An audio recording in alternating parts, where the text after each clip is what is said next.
Everybody doing? Welcome, folks, to the Wednesday edition of Status Coup. Today is Wednesday, March 22nd. My name is Kim Brown. Thank you all so much for coming out and kicking it with your Status Coup homies. And see, I did it to myself once again. But anyway, please come on in, give the video a like, a thumbs up. If you're not already subscribed to Status Coup, take a moment to do so and consider supporting the channel with some material support. I'll give you guys some details about how you can do that in just a moment. But really quick, let me big up to everyone that's coming in here today. Thank you all so much for checking in. We appreciate y'all. And yes, shout out to the folks in the chat that are making their way in here. It is deeply, deeply appreciated. We've got a good show in store for you today. We're going to be talking about several things, including the announcement today from Florida Governor Ron DeSantis that he intends to expand his already controversial anti-LGBTQ law, well, at least one of them, regarding teaching gender identity and sexual orientation to school-age children. The law that's on the books now in Florida applies to kindergartners through third grade, but DeSantis said, no, Trump's getting a lot of attention this week. I think it's time to double down on my crazy. So he wants to expand the Don't Say Gay in Florida public schools from fourth grade all the way to senior year of high school, grade 12. So we'll get into that a little bit later in the show. Also, we're going to discuss the heel turn on a campaign policy promise made by y'all's favorite president. I think a lot of y'all voted for Biden. That's just a theory. But Joe Biden announced the beginning of the Willow oil drilling project in Alaska, a project that is set to extract hundreds of millions of barrels of oil out of the ground and could possibly put as much carbon and greenhouse gas emissions into the atmosphere, equaling 70 coal-fired power plants. Now, Joe Biden is a lying liarson, okay? And some folks today, well, not today, but this week in Washington decided to march and protest outside of the White House and outside of the Department of the Interior to protest the Biden administration's approval of this new oil drilling project, despite promising not to do so. And newsflash, you guys probably figured this out. ConocoPhillips paid their lobbying bill in advance of Joe Biden approving this drilling project. We'll get into that in just a bit. But first thing I wanted to do is start off with a good old labor story, gang, because the union actions that we have been seeing over the past several years, in fact, in this country have been unprecedented. Well, I won't say unprecedented because around the turn of the century, 1900s, 1920s, 1930, they was rocking and rolling. As was the police, by the way. The police would shoot and murder murder protesters, striking for better wages and better working conditions with regularity. Funny how times don't change all that much. But anyway, what we're seeing in Los Angeles today is day 2 of a 3-day strike action that has been planned by the Service Employees International Union Local 99, SEIU Local 99, which represents Los Angeles school drivers, school bus drivers, cafeteria workers, custodians, and other workers. Now, the United Teachers of LA have decided to strike in solidarity. So as a result, 3 days, schools have been closed in Los Angeles as tens of thousands of school workers of the Los Angeles Unified School District take to the streets to demand basically better wages and better working conditions for all. And I want us to take a look, Colin, if you could run that shot with no sound as we take an aerial view over downtown Los Angeles. And I want you guys to sort of take in the amount of people that are actually out there in the streets. There's a lot of red t-shirts. There's a lot of signs. There's a lot of whistles. There's a lot of chants. It's a beautiful thing. Look at what happens when workers stand together in solidarity. And let me repeat, it is the service workers, the bus drivers, the janitors, the cafeteria workers who are on strike. The teachers came out in solidarity.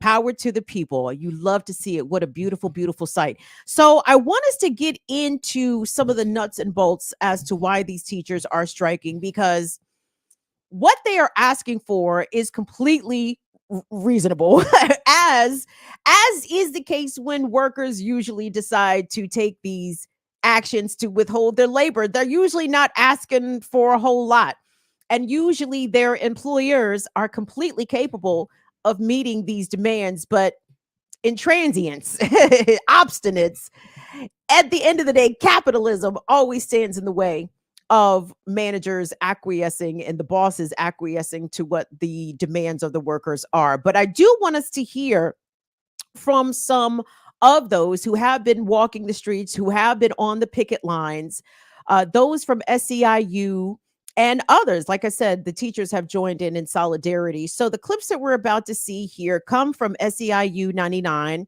and I believe another Twitter account that is the Educators Rank and File Safety Committee, which had some pretty good on the street interviews with teachers and other staff members who are demanding these wages as part of this 3-day strike. Colin, let's take a look at that.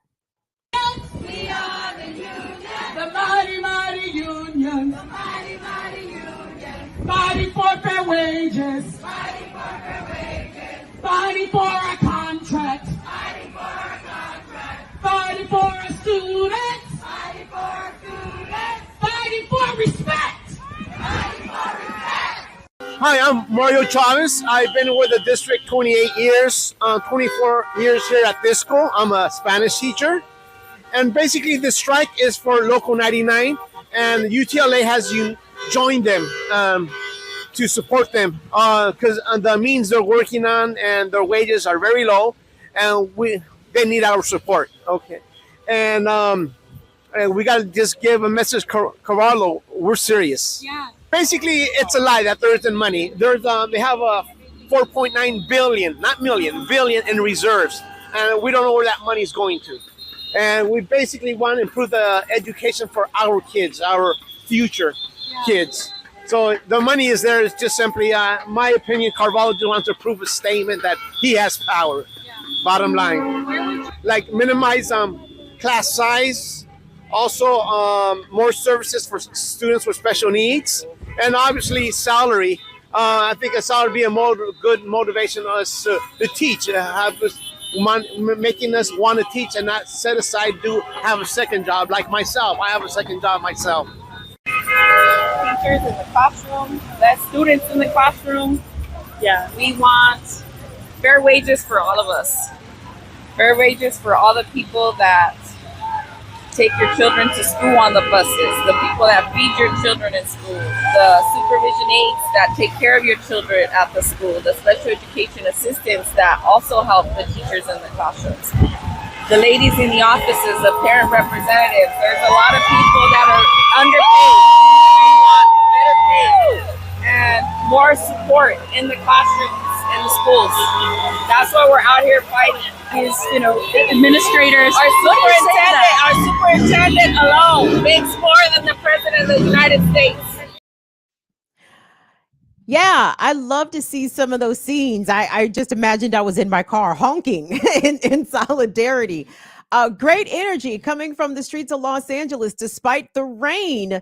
Thousands of people still out there advocating for higher wages and better working conditions. But I want to circle back to some of the comments that we just saw there from those on the picket lines talking about Superintendent Carvalho, whom I believe is not been there very long, but as the young lady said there in the clip, he does make north of $450,000 a year. He is a very well compensated superintendent, and he has been saying that the Los Angeles Unified School District simply does not have the money to meet these demands. But whoa, just like a lot of school districts across the country, and truly a lot of city, state, and local governments are still sitting on piles of unspent CARES Act money. The COVID relief money is just sitting there, and these states, cities, and school districts are like, we got all this surplus money. What's the best way for us to hoard this? and I'm so grateful to see the rank and file, the workers say, hello, inflation, the cost of living, everything is up. You do need to be doing some redistribution here of that federal taxpayer money that should be going to the people anyway. In this case, the public sector employees. Colin, if you could please pop up the Vox article. So people are sort of asking, what is the some of the particulars here going on regarding this strike? And I wanted to highlight a couple of things. So number one, SEIU 99 has been trying to negotiate this contract for well over a year. And late last year, when they took a vote on whether or not to authorize, they took a vote amongst their members as to whether or not to authorize a strike action. 96% of the members said, hell motherfucking yeah. we going on strike. We're going to do this. So here we are in the spring, and we're looking at this strike. So there's a couple of other things I wanted to mention here, because in the Vox piece, it goes on to say, according to the union, the average staffer salary, school staffer, not full-time employee teacher, but the staffer, an average staffer salary, according to SEIU 99, the average staffer makes $25,000 annually, which qualifies as, quote, extremely low income under the federal guidelines for a single person household. And that figure, 25,000, qualifies as under the poverty line for a family of four. The average service worker for the LAUSD is part-time, simply because the school district themselves have not offered enough full-time positions. And as many have totally noted, where in the hell in Los Angeles are you surviving for $25,000 a year? It doesn't make any sense. And who is this? Oh yeah, Adam Schiff was out there on the picket lines with the folks as well. Is he running for senator? Yep, he is. So there you go. There goes Adam Schiff. We're not looking at Adam Schiff. We don't care about Adam Schiff. We care about the workers here on Status Coup. So what the district tried to do, this is still in this part of the Vox piece, it says the school district, the LAUSD, tried to stop the union from going on strike by filing a legal challenge Friday with the Public Employment Relations Board. Okay, this is the same agency that oversees public employee relations, which, by the way, this board denied the district's request. It denied the district's petition on the basis saying that it did not find that the, quote, extraordinary remedy of an injunction was warranted at that point. So not only did the Los Angeles Unified School District refuse to continue negotiations with the union members, they in fact tried to legally deny them the right to strike. The privatization and the corporatization of our public entities, including public schools and public school districts, is quite horrifying. This is why some of these school districts have CEOs and not superintendents, but the superintendents themselves might as well be CEOs. But in addition to hearing from the workers, I want us to hear a bit from the students, because over 500,000 students out of school for these 3 days. And from what I am ascertaining is that the school superintendent, along with the media, I might add, locally in Southern California, are trying to do what they normally do, and that's pit working people against each other. So all of the framing of the stories were, and this is such an inconvenience to parents who have to find something to do with their children while teachers selfishly strike for big money. It's like, what teacher makes big money? Please tell me. But this is us all in this together moment, okay? Because if it weren't for teachers and the school staff, parents would not be able to get out and work. Capitalism would not be able to keep flourishing in the way that it is, were it not for the efforts of working people all united together. So we need to keep that in mind. But I want us to hear from some of the students, because there is a very impressive student-led organization called Students Deserve out of Los Angeles. And it's made up, I believe, of not only LAUSD school students, but students from other districts in there in Los Angeles County, etc. So this clip that we're going to hear, it's going to be the Students Deserve clip there, Colin. We're going to hear from a high school junior by the name of Manny. And Manny is one of the lead organizers for Students Deserve. And the students have a very vested interest here in that $4.9 billion budget surplus that the LAUSD is sitting upon. And I want us to hear from the kids, because the kids showed up in solidarity along with the teachers, along with the school staff workers. And I think this is a very pivotal moment that we need to continue to focus on the passion and the commitment that Generation Z is doing to advance us, as opposed to, I can't say other generations because I am other generations, so let me shut up. Other generations are trying to hold us back, but no, not me, not Gen X. We tried. But then the DeSantises and the Marjorie Taylor Greens and the other Bammers, the Westmores, they overpowered the left. Anyway, let me shut up. I want us to listen to the students, okay? We're going to hear from high school junior Manny about why students, including those from Students Deserve, are out standing shoulder to shoulder with their teachers and school staff on this 3-day strike. Hello, my name is Monty Cephas-Luce, and I am a junior at the Girls Academic Leadership Academy and a leader within Students Deserve. I'm sure that by now you've all seen Superintendent Carvalho's patronizing emails blaming this strike on SEIU and UTLA instead of his unwillingness to bargain. There's a framing from Carvalho that this strike is a punishment for both students and parents. This could not be further from the truth. Education workers, teachers, counselors, parents, and students are not out here because they don't care about students. It's because they do. It's because when you pay employees a living wage, when you reduce class sizes, when you fund resources like the Black Student Achievement Plan, and when you provide mental health resources, schools and students thrive. And let us remember that LAUSD has $5 billion in reserve. Carvalho could fund these programs. He chooses not to. Students are not a victim of this strike. We are in solidarity with it. I just came from the picket line at my school and witnessed the solidarity of teachers, students, and parents in my community. The fact that instead of taking advantage of a day without school, my classmates chose to come out in the pouring rain and support SEIU speaks volumes. The students of LAUSD are choosing justice over apathy and solidarity over division. Now, striking is a bold action, but bold actions are made in the times of urgency. And let us not pretend that the state of this school district does not call for urgency. That's right. When cafeteria workers cannot afford food, when teachers must work a second job, when students are left without mental health resources, and when Black students are criminalized within their own schools, it is time for us to reflect, and then it is time for us to act.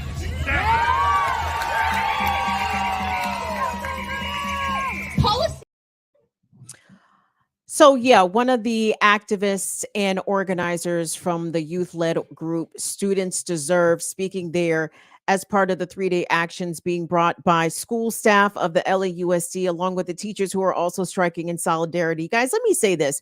I mean, I am not a parent, and thank God. Thank you, Lord, for small favors.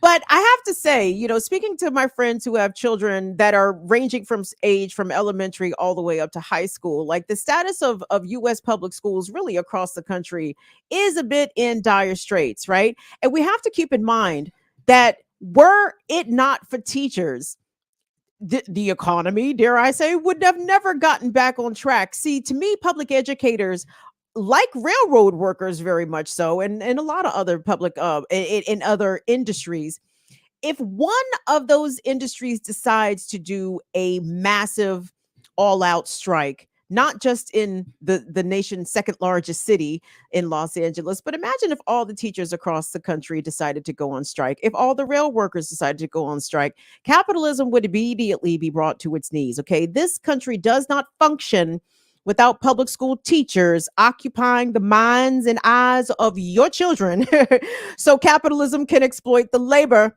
and the time of the parents. Okay, so the teachers serve a very important function in addition to, I guess, the obvious educating the youth, which I assume they do at a decent job, depending on what state of the union, of course, they are, what curriculum they're teaching. We're going to get into some of that a little bit later, but you understand what I'm saying. Teachers are the essential workers. These school staff members are the essential workers. If it wasn't for custodians, cafeteria workers, school bus drivers, where would this American economy be? It would be pretty down bad. And as much as I loathe to give any credit to Joe Biden because he is a demon, but Biden poured out a pile of money. He sent out a pile of money as part of the COVID CARES Act.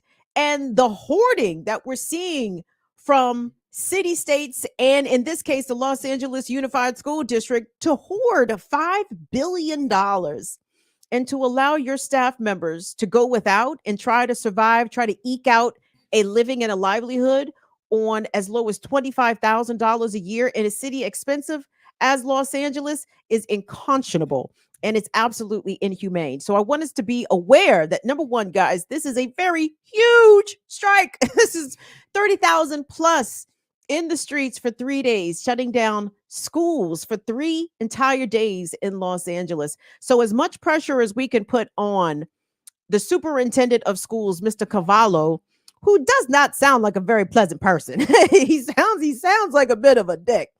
He said, according to the kids, I was looking at a lot of the videos from Students Deserve, and the kids was calling him out, like, and you need to get off YouTube and stop leaving comments under. I mean, apparently this man seems to be like a petty little person.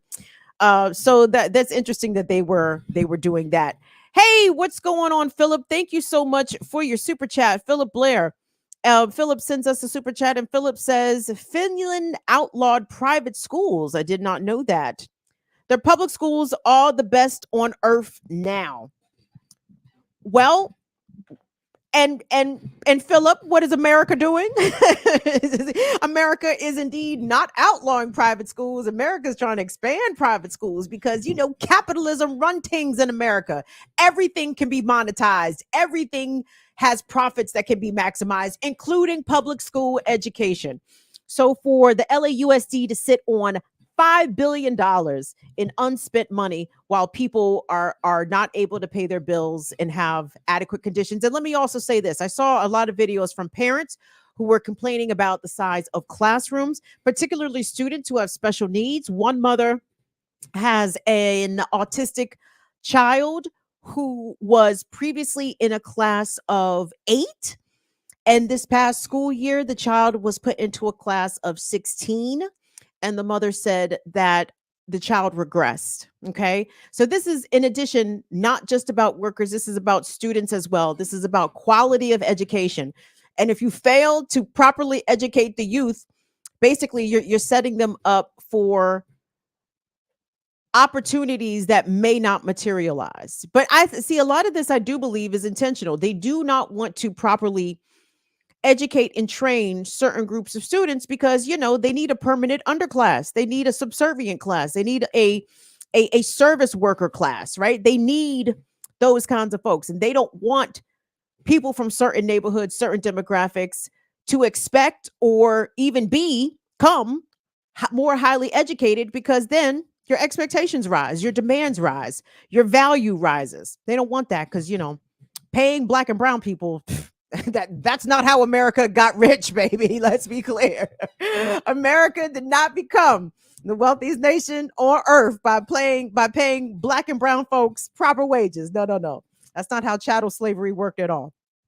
So pay attention to this action, everybody, is the bottom line, the takeaway. Shout out in solidarity to the SEIU, Local 99, to the United Teachers of Los Angeles, and to all others. Shout out to Students Deserve for standing with the grown-ups and the working people of your community. We send solidarity and love going out to everyone that is taking strike actions out there in Los Angeles. Strike love from Status Coup. Status Coup. All right, gang. Thank you all so much for being here. If you've not already, hit the thumbs up on the video. Woo! Yeah. hit the thumbs up on the video if it's all well and good. We certainly appreciate you guys making some time to join us today. What's up, Aggressive Progressive? Thank you so much for being here. Andrew, good day. Oh, who else do we have in here? Philip, thank you for your super chat. What's up, Ray J? We appreciate you guys showing up. Hey, Perry, or did I say Henry? Henry and Perry. C'est le même chose. Cheryl. Oh, hi, Cheryl. Come on in here. We appreciate you guys. All right, so let me get into the next story that we have here. Because we are in a serious situation when it comes to the planet, when it comes to the climate. And as somebody who consumes television news, let me be specific here. I mean, I get most of my news, I would say, via Twitter and alternative sources, but I live in the Washington, D.C. area, and I consume local TV news quite a bit. Not because it's good, not because it's quality at all, but I think it represents a basic baseline standard of how Americans either consume or the kinds of ways that they are used to consuming news.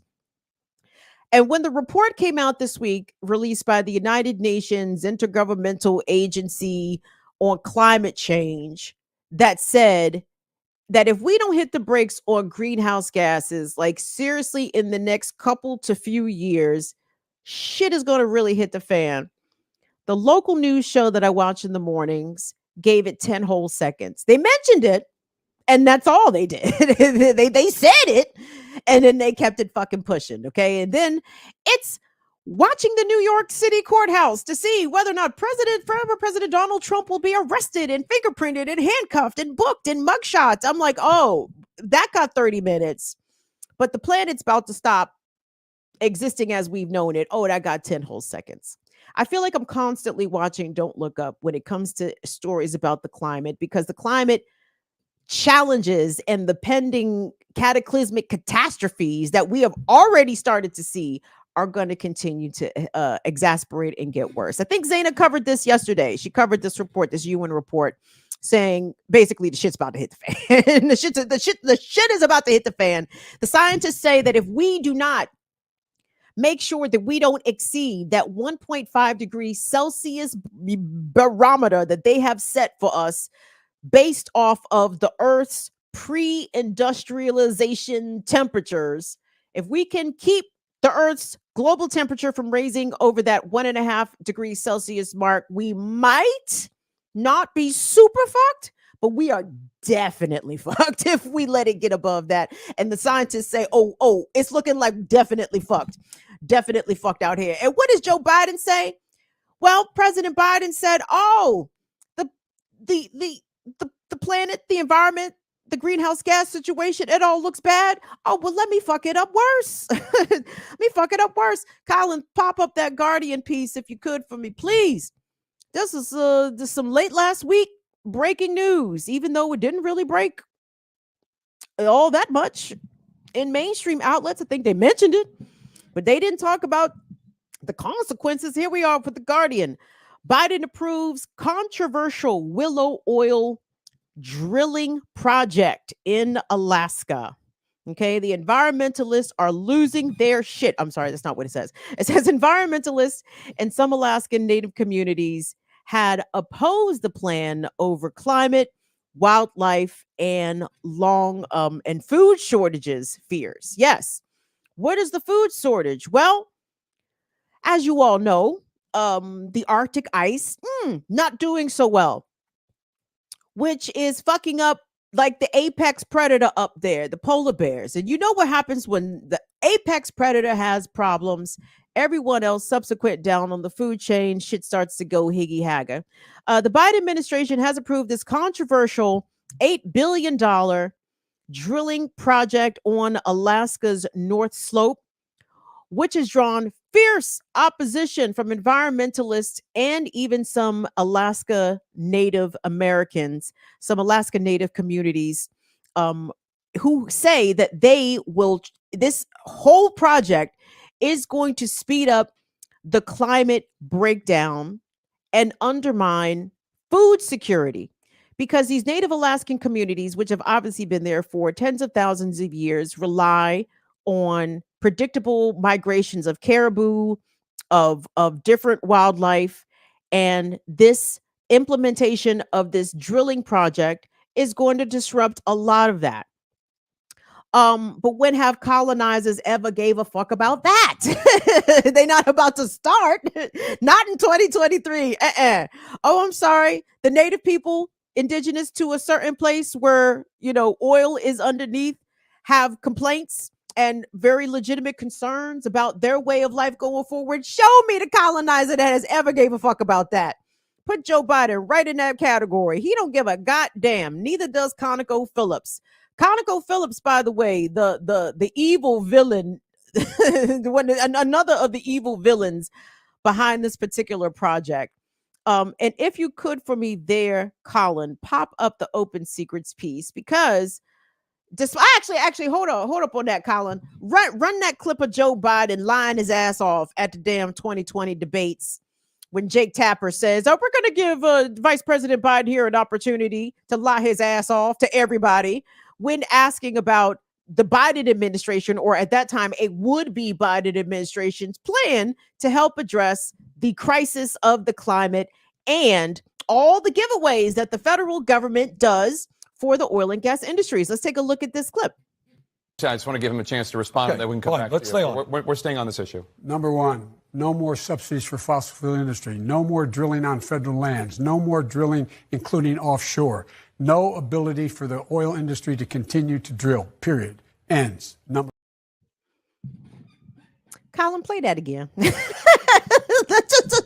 just play that one more time to underscore the point how much this dickhead stood up there and lied his ass off to everybody. One more time, sir.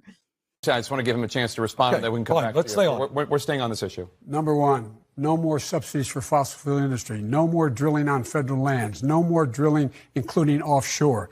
No ability for the oil industry to continue to drill. Period. Ends. Lies. Number one, lying his ass off. Number two, lying his face off. Number three, well, he probably lied his dick off a long time ago. the wang has been gone. Colin, pop up, if you could, that open secrets piece for us, please. ConocoPhillips is the arch villainess, fucking villainess, whatever.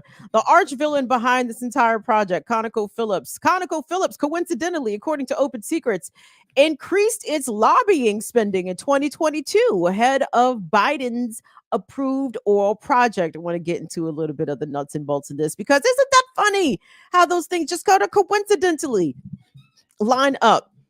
ConocoPhillips supercharged its federal lobbying operation in 2022 as it sought final approval for the Willow oil project, the controversial oil project in the Alaskan Arctic that President Biden and his administration approved on Monday.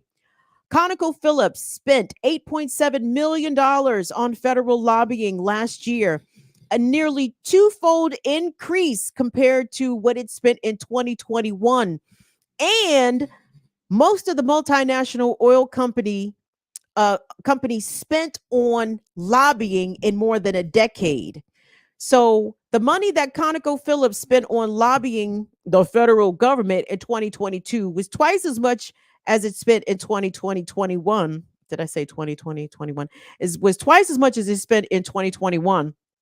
And the most that it's spent in almost a decade. And look at that. They got a fancy new oil project, courtesy of Joe Biden. No more oil drilling, period. Psych, except for this one thing in Alaska that we're going to let ConocoPhillips do because we don't give a shit about the future.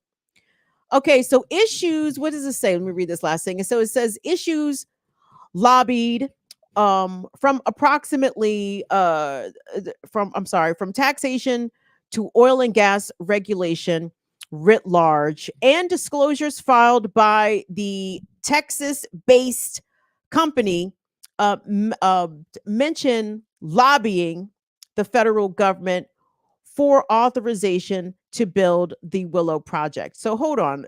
I want us to hear from the voices of some activists, because in anticipation of this announcement, many folks, particularly indigenous activists, water protectors, we've seen this time and time again, you guys. The original and the OGs of environmentalism have always been indigenous people. They have been trying to protect the land and the water and the air and the wildlife for colonizers for about 500, 600 years now.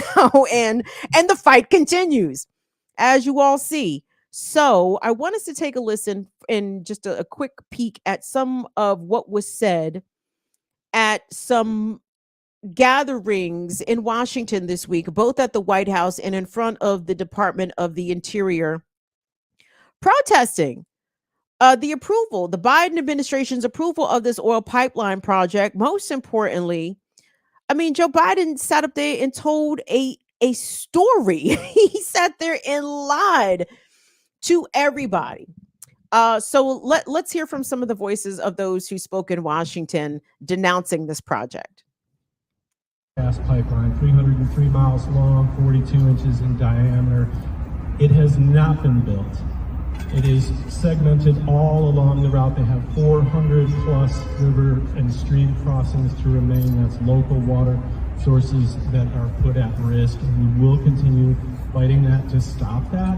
And even with this terrible decision by Biden on the Willow project, my message simply is that we must keep going. We must keep showing up for each other, from frontline community to frontline community, to say no, call him out on his lies, and hold him accountable for this decision. That's why we're here today, to remind him, as we heard in his own words, lying to us repeatedly on that audio, that he's breaking promises that he made to all of us. So I really appreciate y'all coming out.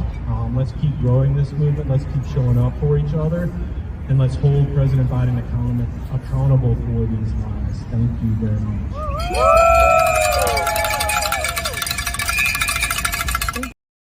That was Russell from the Protect Our Water Coalition speaking there in Washington, calling out President Biden and his incessant bullshit.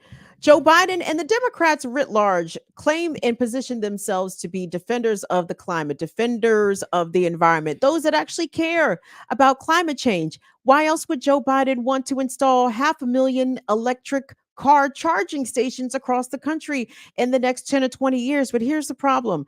If you're going to authorize a project such as the Willow oil drilling situation up there in Alaska, the equivalent of carbon that project is going to emit into the atmosphere over the next 30 years equals that of 70 coal-fired plants. So why not just open some coal-fired plants? I mean, if you're going to do the same, if the net outcome is going to be harmful and destructive to the planet and to the environment, then why not just do the messy thing? Why not just do the overtly dirty thing instead of talking out of both sides of your neck, if you guys are familiar with that phraseology? The other thing that I wanted to say about this is that this smacks of indifferent boomerism, okay? You know what I'm talking about. You have your elder in your proximity, be it family member, friend, someone at your church or whatever. They don't recycle. You know what I'm saying? They don't take their car for emissions. They don't do a lot of shit that you think would be reflective of them caring about the status of the planet of which they're going to leave. And let me be clear here.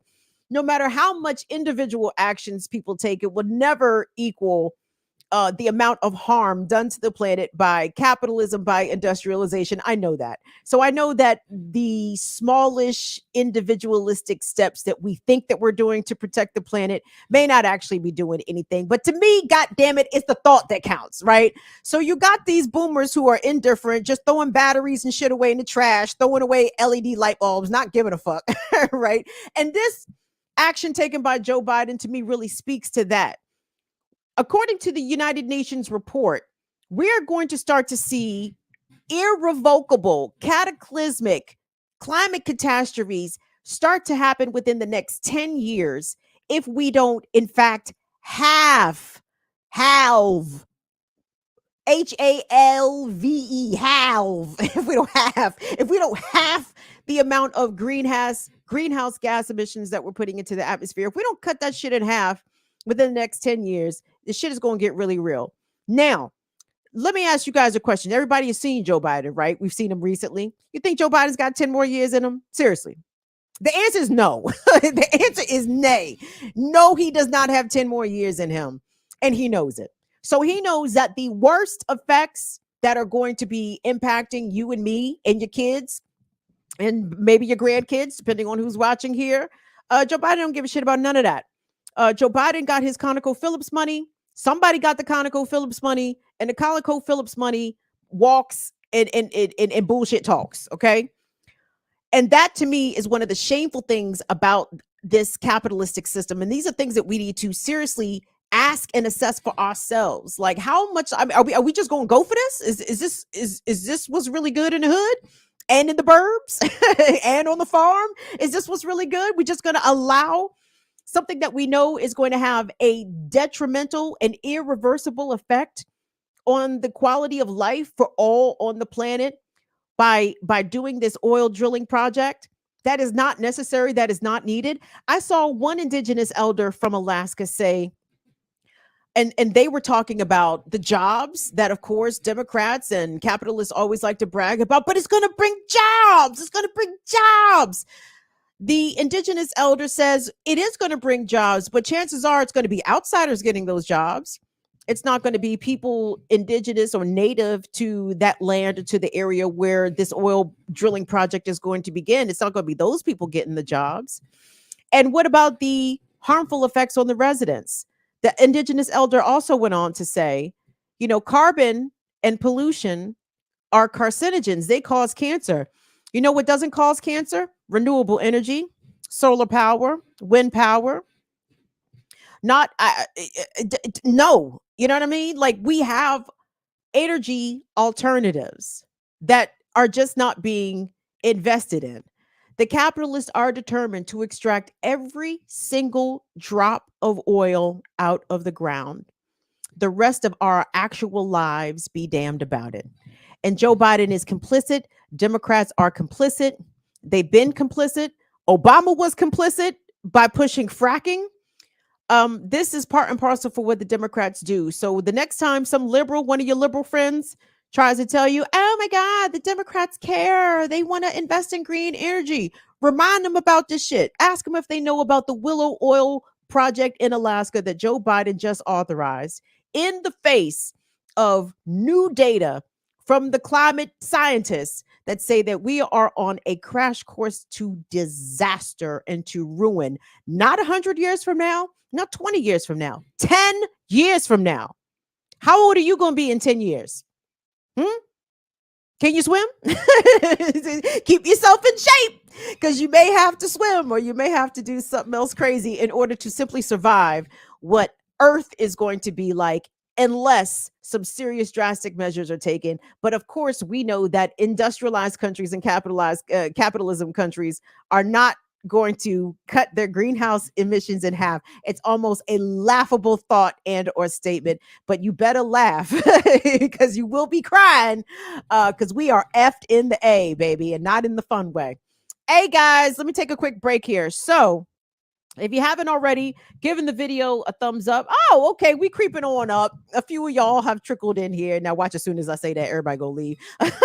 We appreciate you making some time to come over here and rap with us on Status Coup. Please consider becoming a member of Status Coup. If you've been paying attention to the awesome on-the-ground reporting coming out of East Palestine, speaking of industrialized fucking disasters that capitalism brought on to us, the train derailment and subsequent chemical poisoning of an entire town in Eastern Ohio, to me, has not received better coverage anywhere else than right here on this platform. Big up to Lewis, big up to John. The on-the-ground reporting has been outstanding. It has been truly outstanding, bringing the real people's voices straight to the rest of us, because, you know, CNN and MSNBC, they stopped giving a shit about what was going on in East Palestine, but not Status Coup. And if you want to see that kind of on-the-ground reporting, talking to the real working people of America, it is imperative that you support this channel a little bit with some material support, so you can either run the channel directly, super chats, memberships here on YouTube, We got Substack. Colin, pop your pretty face up here real quick. Tell the people how else they can send the folks some money. How can they, what the folks being us? how can they support this reporting in addition to running super chats and the like? The best way is to join as a member at statuscoup.com/join. That way, because everything through YouTube is awesome and we appreciate it, but YouTube does take 30%. So when you go through the website directly, it helps give less money to Google because they've got enough. And you can also, on that same place, statuscoup.com/donate. You can make direct donations if you can only do like $1. We appreciate any amount, or if you want to do more than the $20 limit as a member, etc. And also, yeah, and like you had mentioned on our Substack, you don't need to pay for that, but if you sign up for free at pull it up here, statuscoup.substack.com, you also get notifications and breakdowns of interviews and cool stuff like that for free as well. Wonderful. So we've got all kinds of content. All the content is free and available. We just want to ask that you please support it so we can continue to make it free and bring you the stories that the other mainstream outlets absolutely won't bring you. Thank you so much, Colin, for your impromptu pitch man abilities. That's Colin right there. He pushes the buttons behind the scenes. Colin, bring that Thule. Yes, indeed. All right, so let me get to our main story here tonight, because as you know, or perhaps as it was trending earlier today on social media, Florida Governor Ron DeSantis apparently very dismayed at the level of media coverage that former President Donald Trump has been receiving per his, I guess, pending arrest for paying a sex worker. I don't see what the problem is. I'm sorry. Donald Trump paid a sex worker. What's the issue? Is this illegal? Like, what's the deal? It sounds like he did the right thing. I'm confused. Am I supporting Trump in this endeavor? I think I may be. Trump paid a sex worker. Good. Sex workers should be as well compensated as Stormy Daniels. So actually, I don't really care about this whole Trump situation, but Ron DeSantis apparently does, because as we know, the very popular, extremely conservative governor is likely eyeing an opportunity to run as the Republican candidate for president. Only thing standing in his way is Donald Trump. And since Trump is making headlines this week, and you know, Trump doesn't really give a fuck if it's good headlines or bad headlines. Any headline is all Trump asks. And DeSantis says, God damn it. All right, well, what can I do? Let me double down on my fascism. Pop open that article if you could for me there, Colin. DeSantis moves to expand Don't Say Gay law to Florida high schools. Okay, Don't Say Gay. You guys know what Don't Say Gay is. It was the homophobic Parental Rights Act, the Parental Rights Act of homophobia incorporated, the HR 251. No, I'm just kidding. I don't know the actual number of the bill, but that's basically what it was. Ron DeSantis doing his version of the culture wars, the conservative culture wars, and now has decided to take this a step further. So Florida Governor Ron DeSantis administration is moving to forbid classroom instruction on sexual orientation and gender identity in all grades, expanding the controversial law critics call Don't Say Gay, as the Republican governor continues a focus on cultural issues ahead of his expected presidential run. And you know, hold on.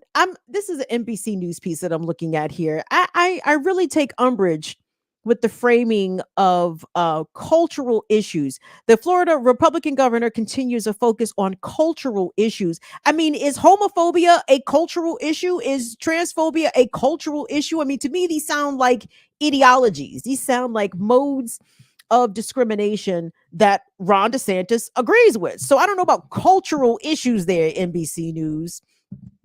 Way to clean it up.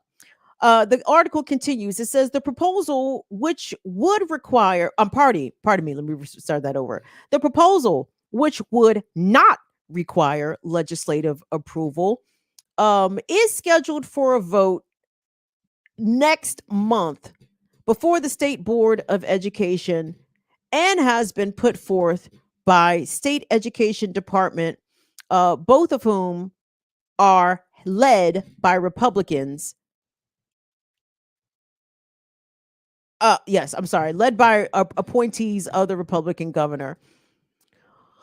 So the rule change is this. The rule change would ban lessons on sexual orientation and gender identity from grades 4 to 12 unless required by an existing state law and state standards as part of reproductive health instruction that students can choose not to take. The initial law that DeSantis championed last spring bans those lessons from kindergarten through the 3rd grade. I want us to take a listen, if we could, to an interview that Jordan did last spring when this initial round of Don't Say Gay, led by DeSantis, was headed to the Florida legislature. And Jordan had an opportunity to speak with a Florida lawmaker regarding this controversial and basically inhumane. This is targeted and discriminatory.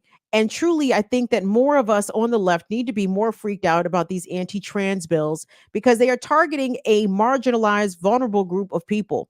If you yourself belong to a marginalized group or are part of a vulnerable group, you might want to be paying attention here because it could be your group that gets put on that Summer Jam screen next. Y'all may not catch that Summer Jam screen reference, but it could be your group that is next targeted for legislation that prohibits instruction, education, access to healthcare, all kinds of things. But let's listen to this clip from last spring when Jordan was in Florida covering Ron DeSantis's Don't Say Gay bills. From your knowledge and vantage point, what is in this bill for people that know nothing about it? So one, I want to level set. I have read the bill because that's what all the critics say when you push back. Oh, you haven't read the bill. You don't know what it's about. And I'm like, I read everything. I'm a lawyer. I read everything. So basically, the bill says that from K through 3 or age appropriate, you cannot have discussion about sexual orientation or gender identity. So the conversation then becomes, well, we don't want, the conversation with the Republicans is we don't want to talk about sexual things. Okay, I can understand that. That's fine. So when we have offered amendments to say, listen, you don't want to talk about sexual things, then let's just say human sexuality, period. So that covers everything. That covers heterosexual relationships and sex. That covers same-sex relationships and sex. Well, I think that takes away from the intent of the bill. So then that brings me back to the question, what is the intent of the bill? If the intent is really not to talk about sexual things, our amendments would have been accepted. So really, you have the language in there that's very specific as to sexual orientation or gender identity. So all I can say and all I can surmise is that means you don't want there to be any discussion about LGBTQ people who have been here since the beginning of time. Excellent comments there. That is State Representative Michelle Rayner, who is also a member of the LGBTQ community. So obviously, and a lawyer. so she doubly and triply does not fuck around. And a Black woman, you see her. She knew what time it was. Do we have another clip from Representative Rayner? Colin, did you tell me we had 2 or it was just the one? Because that was great. I think we had another. I have one more clip, but it's not of her though. It's a different clip. Well, we'll take it. It's from the same time period last spring when Jordan was in Florida. Yeah, I believe it was the following day, actually. Oh, very good. You want to set it up for us? I think the focus on these identity politics brings both light to how malicious the Republican Party is and how they're so focused on keeping things the way they are, but also a lack of mobility in the Democratic Party. I mean, I want us to all be supportive. I want housing. I want affordable rent. I want affordable health care. All these things, and I see a constant sad theme that there are these huge like the BLM movement, there's these huge supportive movements that are really important, but then they die within a year. And so it's just the election cycles happen and we have Joe Biden in office, and so with how much power can we can we fight with that man in office? And I think it's both an importance in seeing that these bills are stopping progress. We need to elect people in office who truly represent us and who will fight for us. Well, I think you nailed it, because if you have a Republican Party that's viewed as fighting and exciting their base, even though they're fighting for terrible things, and you have a Democratic Party where there's only a couple progressives within that party fighting for affordable housing, while the rest of the party is taking money from Disney and real estate developers and basically corrupt. People are just going to vote for the Republicans, and there's a lot of people that will just sit it out because they're like, I know the Republicans are bad, but what are the Democrats doing to help my life? The Democrats and the Republicans aren't even that different when it comes to like the political spectrum, like as a whole. And Republicans are going farther and farther right, and Democrats are saying, oh, well, we should become more center to appeal to them. No, you should go farther left, and we need to mobilize, and we need to, exactly. We need to get people energized. We need to get people involved.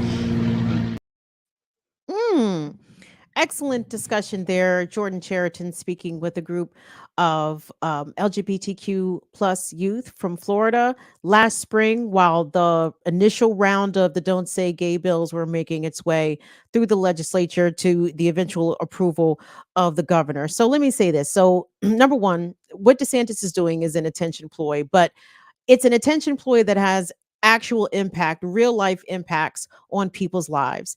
The demographic of American youth that are most likely to attempt self-harm or to actually complete acts of unaliving themselves are LGBTQ youth. It's not because they're gay, it's because they're not getting affirmed that it is okay to be gay.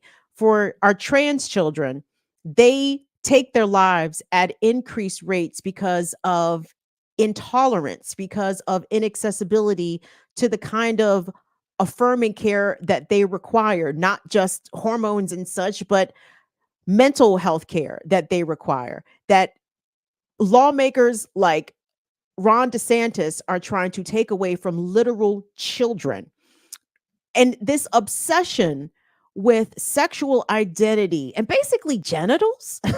Like, can someone explain to me why conservatives are so concerned about the genitals of children and insist that children's genitals must be inspected if the children's outside appearance does not match an adult's perceived idea of what this child's gender identity is? Like, I need the Democrats, and like the kids, and like Jordan said in that clip, I need the Democrats to start fucking fighting, man. Like, call these pervy ass conservatives out and ask them why they spend so much goddamn time wondering about the genitals of little kids. Like, ask them exactly like that, because that's exactly what this is. And to deny the education for not only gay children, but heterosexual children to find out about identities other than their own is just a way to keep people ignorant and to keep people divided. And I hope that this actually backfires on DeSantis. I hope that there is enough of an internal backlash amongst Floridians who likely have gay members of their family and are like, this is dumb. Like, this is stupid. This is a waste of time. But most importantly, this type of rhetoric is dangerous.